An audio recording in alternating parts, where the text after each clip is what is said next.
My name's Renee. I'm 32 years old, and I broke up with my husband Cole to see if he'd fight for me, and he didn't. He just let me go. Now I'm the one sitting here almost a year later trying to understand how I turned a perfectly good marriage into a test that I apparently failed without ever telling him the rules. So let me back up, because I think you need the full picture to understand how someone ends up doing something this genuinely insane to their own life. Cole and I met when I was 26 at a friend's housewarming party, and from the very beginning, things were easy with him. Not boring easy, just steady in this way that felt completely different from every relationship I'd had before him. He was a physical therapist who worked with a lot of athletes and post-surgery patients, and he had this calm, reassuring way of talking that I found myself trusting almost immediately. We dated for 2 years, got married when I was 28, and for the first 3 years of marriage, I want to be honest, things were genuinely good. Not perfect, no marriage is perfect, but good in the way that matters. Steady, dependable, a partnership that worked. I need to explain something about myself before I get further into this, because I don't think what happened makes sense without understanding it. I grew up with a father who left when I was 9. He simply decided one day that he was done being married to my mother and done being a presence in my life. I carried that belief into every relationship, including my marriage to Cole. Even though he never once in 5 years gave me any real reason to doubt his commitment, about 3 years into our marriage, I started noticing this specific anxious pattern in myself. Whenever things were going particularly well between us, instead of feeling secure, I would feel this creeping dread, like I was just waiting for the other shoe to drop. My therapist at the time, Dr. Kessler, helped me understand that this was a pretty classic response to childhood abandonment, this need to test the security of a relationship, because some part of me didn't believe love that easy could be real or lasting. She warned me more than once that this instinct, if acted on, could become genuinely destructive. I heard her say this multiple times, and some intellectual part of me understood it completely, and yet that understanding never reached my decisions. The specific moment that things went wrong started small. Cole had been working longer hours than usual, and for about 6 weeks, our evenings together got noticeably shorter. He'd come home tired, sometimes falling asleep on the couch before we'd even talked, and my old anxious pattern started activating anyway. This quiet, insistent voice said, "He's pulling away." Instead of talking directly, I let the anxiety build silently. I decided the only way to know if Cole truly loved me was to remove myself entirely and see what he did with the absence. I told myself if he truly loved me, he would fight to get me back. He would show up at my door, call constantly, and prove the kind of love my father never proved. If he didn't, then I would at least know the truth, instead of living with this constant anxiety. I never once considered what would actually happen to Cole emotionally during whatever window of time I was testing him in. I was so focused on what his reaction would tell me about his feelings that I never once processed the fact that I would be inflicting real, genuine pain on a person who had done nothing wrong. I told Cole on a Tuesday evening in March that I needed space, that I wasn't sure about us anymore, and that I thought we should separate for a while. I remember his face when I said it, this specific, confused, hurt expression. He asked directly, "Renee, where is this coming from?" I gave him a vague answer about feeling disconnected. I packed a bag that same night and went to stay with my sister, Paige. I remember sitting in her guest room, feeling a strange mixture of guilt and anticipation. The first few days were almost exciting, in a way that makes me feel sick now. I kept my phone close, waiting for the flood of texts and calls I had convinced myself were coming. Cole showing up with flowers, begging me to come home, doing all the dramatic things I had seen in movies. None of that happened. What actually happened was that Cole texted me the day after I left a single message. It said, "I respect that you need space. I love you, and I'm not going anywhere. But I'm also not going to chase you around begging when you won't even tell me what's actually wrong. Please let me know when you're ready to talk." My sister, Paige, found the whole thing baffling. She said, "Renee, you left your husband to see if he'd chase you? That's something from a movie." I insisted that I just needed clarity, and Paige just shook her head and said, "The routine of things is what love actually looks like most days, Renee, not some dramatic gesture." A week went by, and then 2. Cole's texts remained steady but calm. Always some version of, "I love you, I'm here when you're ready." I found myself growing increasingly frustrated by this steadiness. My husband was behaving exactly like a secure, loving partner should, and instead of recognizing that stability as proof of love, I started interpreting it as evidence that he simply didn't care enough to fight harder. By the 3rd week, I had worked myself into a genuine spiral. I kept replaying every steady text, looking for evidence of distance instead of security. I convinced myself that his refusal to chase me was quiet confirmation of my fears. I called my mother, which was probably a mistake. She went quiet for a long moment before saying, "Renee, the difference between a man who leaves because you pushed him away and a man who leaves because he was never going to stay is not something you can discover by pushing someone away. It just tells you whether pushing works." I felt something crack in my chest. About 3.5 weeks into the separation, I finally broke and called Cole directly. We met at a coffee shop on neutral ground. I remember him looking tired in a way I hadn't seen before, just worn down. I sat there and finally told him the truth, that I had left specifically to see whether he would fight to get me back.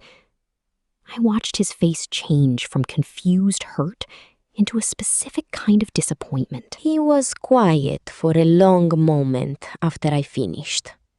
Then he said, "Renee, I have spent 5 years showing you every single day that I'm not going anywhere. Instead of trusting any of that, you decided the only way to know if it was real was to blow up our actual marriage as an experiment.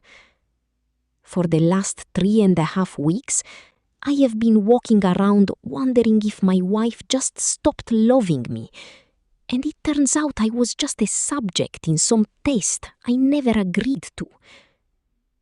I tried to explain the childhood stuff, but Cole listened with exhausted patience. He said, "I believe you, but none of that gives you the right to do a version of the exact same thing to me." I asked if there was a way forward. He said he needed time to think. The following month was its own kind of slow torture. We talked periodically, short, careful conversations. I started seeing a new therapist, Dr. Osei, who helped me understand that the test I constructed wasn't actually designed to prove Cole's love. It was designed to recreate the abandonment I had experienced as a child so that I could have some sense of control over an old wound. He said, "Renee, when you can't control whether someone will stay, part of you decides it's safer to leave first." About 5 weeks after I first left, Cole asked me to come by the house. We sat at our kitchen table, and he told me that he did still love me. He wanted to try to move forward, but he needed real, ongoing proof that I was doing the work to address the pattern. I felt a wave of relief. I moved back in 2 weeks after that conversation. For a while, things seemed to be improving. We were going to couples counseling and having emotionally honest conversations about the fears we each carried. But I also noticed a shift in Cole, a kind of careful watchfulness that hadn't existed before. He started asking small questions, like, "Are you doing okay? Is there anything you're not telling me?" These revealed that something had fundamentally changed. He no longer took my steadiness for granted. Somewhere in that watchfulness, the trust that used to exist automatically was replaced with something effortful, something that had to be actively maintained. About 8 months after I moved back, Cole brought this up in counseling. He said, "I keep waiting for the anxiety to go away, but it hasn't. I still find myself braced during quiet moments." Our counselor asked Cole directly whether he felt he could ever fully trust the relationship again. He sat with that for a very long time before saying, "Honestly, I don't know. I'm trying, but some part of me is always going to remember that Renee decided to blow up our whole life once just to test something." Hearing him say that was one of the most painful moments of the process.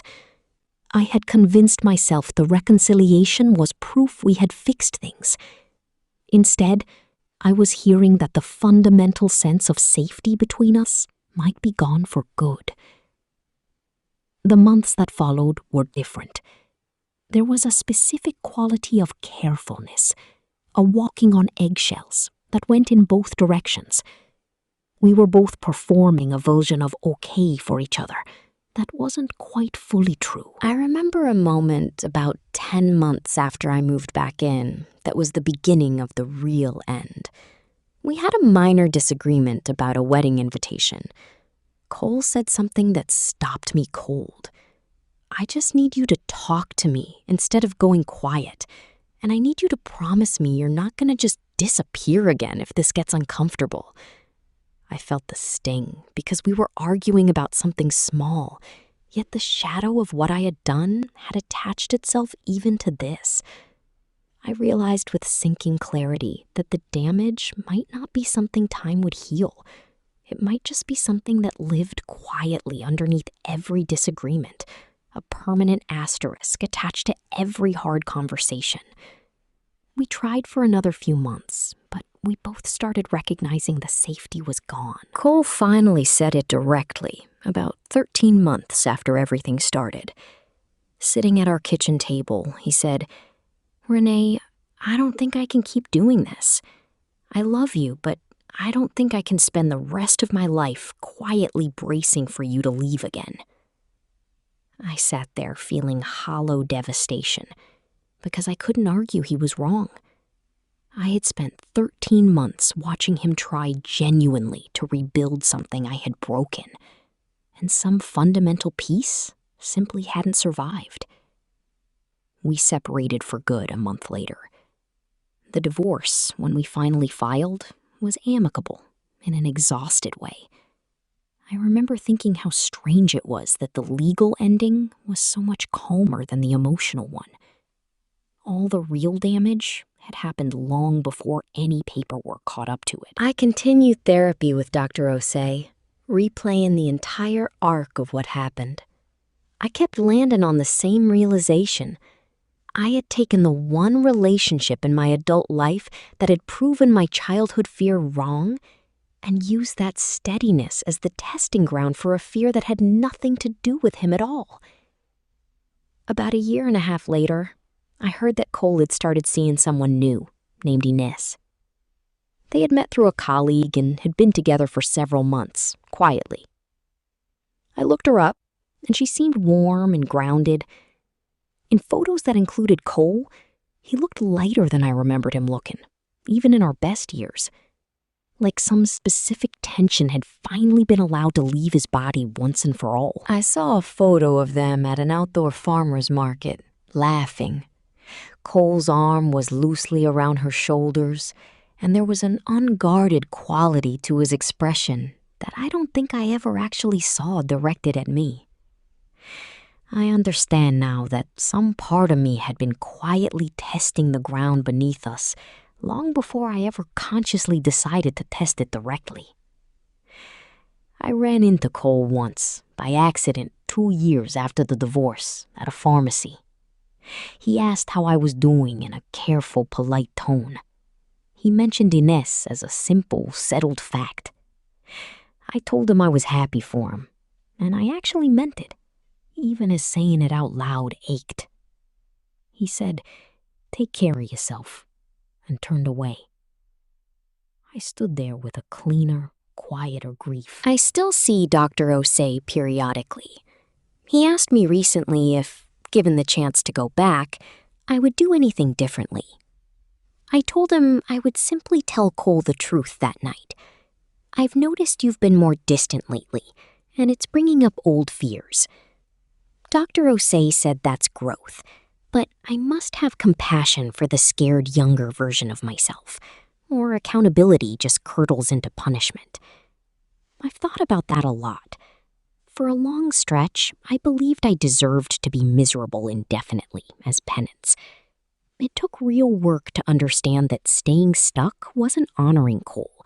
It was just avoiding changing the pattern. I think about my father sometimes, with a clearer adult understanding of how much of my life he shaped without being present. Cole and Inez got married about 2.5 years after our divorce.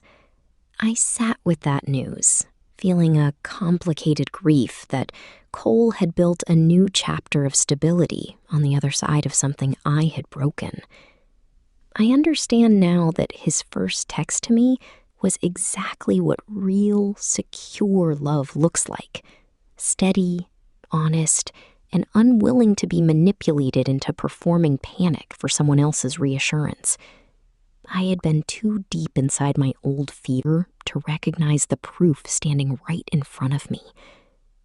I live alone now, finally understanding exactly what I had and exactly what it cost to lose it. I don't expect sympathy. Some nights, I'm not sure I have very much left for myself either.